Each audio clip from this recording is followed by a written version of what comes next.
Hi hello ಎಲ್ರಿಗೂ ನಮಸ್ಕಾರ. ನಾನು ಮನೋರಮಾ.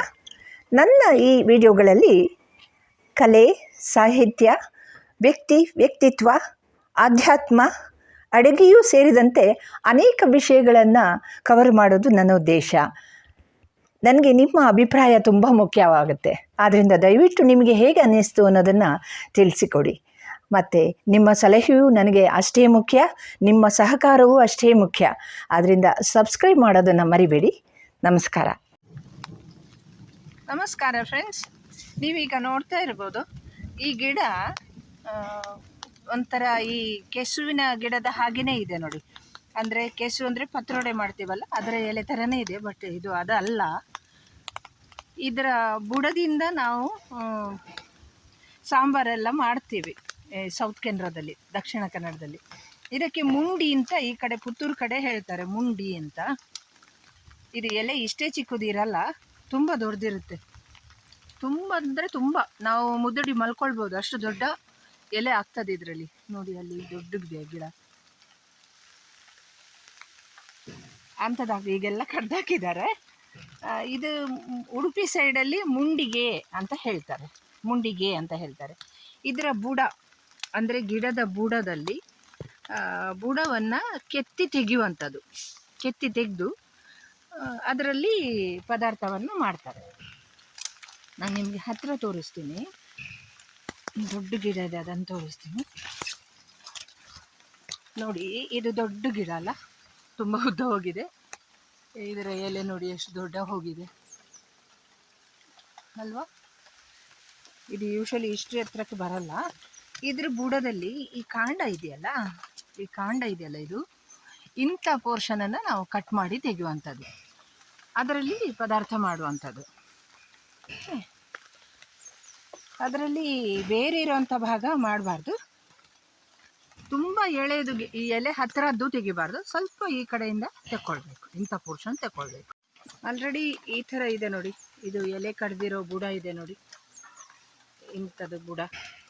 ಇಲ್ಲಿಂದ ಸ್ವಲ್ಪ ಕೆತ್ತಿ ತೆಕ್ಕೊಂಡ್ರೆ, ಸ್ವಲ್ಪ ಕೆತ್ತಿ ನೆಲದಿಂದ ತೆಕ್ಕೊಳ್ಬೇಕು. ನೋಡಿ ಫ್ರೆಂಡ್ಸ್, ಇದು ಮುಂಡಿ ಅಂತ ಇಲ್ಲಿ ಇದು ತರಕಾರಿ ನೋಡಿ. ಈ ಥರ ಇದನ್ನು ಕಟ್ ಮಾಡಿ ತಗೊಂಡು ಬಂದಿರೋದು. ಇದು ಒಂದ್ಸಲ ಅದು ಬೇರೆಲ್ಲ ಕಿತ್ತಿ ತೆಗೆದೆ ಈ ಥರ ಮಾಡಿ ಹೀಗೆ ಮಾಡಿ ಕ್ಲೀನ್ ಮಾಡಿ ತೆಗೆದಿದ್ದೇನೆ. ಬೇರೆಲ್ಲ ಹೀಗೆ ತಿಕ್ಕಿ ತೆಗಿಬೇಕು.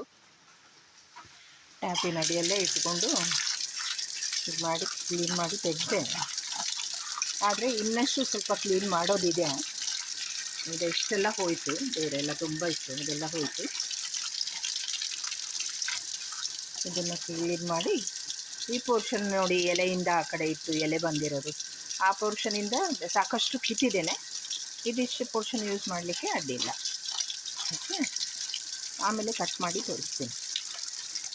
ನಾವು ಸಾಂಬಾರಿಗೆ ಯಾವ ಥರ ಕಟ್ ಮಾಡ್ಕೊಳ್ತೀವೋ ಅದೇ ಥರ ಕಟ್ ಮಾಡ್ಕೊಳ್ಳಿ.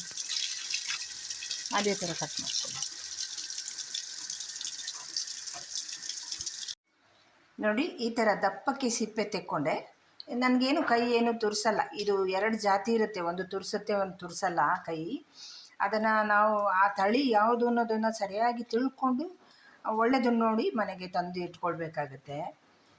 ಇದೇನು ತುರಿಸ್ಲಿಲ್ಲ ನನಗೆ. ದಪ್ಪಕ್ಕೆ ಅಕಸ್ಮಾತ್ ತುರಿಸಿದ್ರೂ ಹುಣಸೆ ಹಣ್ಣು ಹಾಕಿ ಒಂಚೂರು ಕೈ ತೊಳ್ಕೊಂಡ್ರೆ ನೀಟಾಗಿ ತಿಕ್ಕಿ ಆ ತುರಿಕೆ ಹೋಗುತ್ತೆ. ಅನಾನಸು ಹೇಗೆ ನೀವು ದಪ್ಪಕ್ಕೆ ಸಿಪ್ಪೆ ತಕ್ಕೊತೀರಲ್ಲ, ಅದೇ ರೀತಿ ತೆಕ್ಕೊಂಡ್ರೆ ಆಯಿತು. ಇನ್ನು ಇದನ್ನು ಸಾಂಬಾರಿಗೆ ಯಾವ ಥರ ಬೇಕು, ಎಷ್ಟು ದೊಡ್ಡ ತುಂಡು ಬೇಕು ಆ ಥರ ನಾನು ಕಟ್ ಮಾಡ್ಕೊಳ್ಳೋದು. ನೋಡಿ, ಕಟ್ ಮಾಡಿ ಈ ಥರ ನೀರಿಗೇ ಹಾಕ್ಕೊಂಡೆ.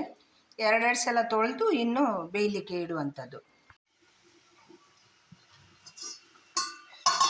ನೋಡಿ ಫ್ರೆಂಡ್ಸ್, ಇದು ಮುಂಡಿ ಬೇಯ್ತಾ ಇದೆ. ಇದಕ್ಕೆ ಉಡುಪಿ ಮಂಗಳೂರು ಸೈಡು ಮರ್ಸಣಿಗೆ ಅಂತ ಹೇಳ್ತಾರೆ. ನನಗೆ ಆವಾಗ ತಕ್ಷಣಕ್ಕೆ ಆ ವರ್ಡ್ ಬರಲಿಲ್ಲ. ಮರ್ಸಣಿಗೆ ಅಂತ ಹೇಳ್ತಾರೆ. ಸೊ ಇದನ್ನು ತುರಿಸುವ ಸಾಧ್ಯತೆ ಇರೋದ್ರಿಂದ ನಾನು ಬೇಯುವಾಗಲೇ ಒಂದು ಸ್ವಲ್ಪ ಹುಣಸೆಹಣ್ಣಿನ ರಸ ಹಾಕಿದ್ದೀನಿ. ಆಯಿತಾ, ಬೇಯ್ತಾ ಉಂಟು, ಬೆಂದಿಲ್ಲ. ಚೆನ್ನಾಗಿ ಬೇಯಲಿ.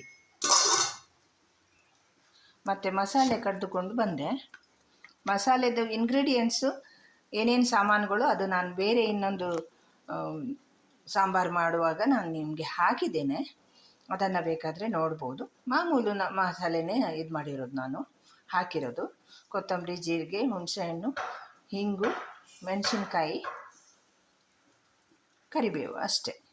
ಹಸಿನೇ ಹಾಕಿದ್ದೀನಿ, ಇದಕ್ಕೆ ಹಸಿ ಮಸಾಲೆನೇ ಹಾಕಿದ್ದೀನಿ ನೋಡಿ. ಇದಕ್ಕೆ ಮಸಾಲೆ ಹಾಕ್ಕೊಂಡೆ ನಾನು, ಕಡ್ದಿಟ್ಟ ಮಸಾಲೆ ಹಾಕಿಕೊಂಡೆ. ಪೋಳು ಬೆಂದಿದೆ ಚೆನ್ನಾಗಿ. ಮಸಾಲೆ ಕುದಿ ಬರ್ತಾ ಇದೆ, ಚೆನ್ನಾಗಿ ಕುದಿ ಬರಲಿ.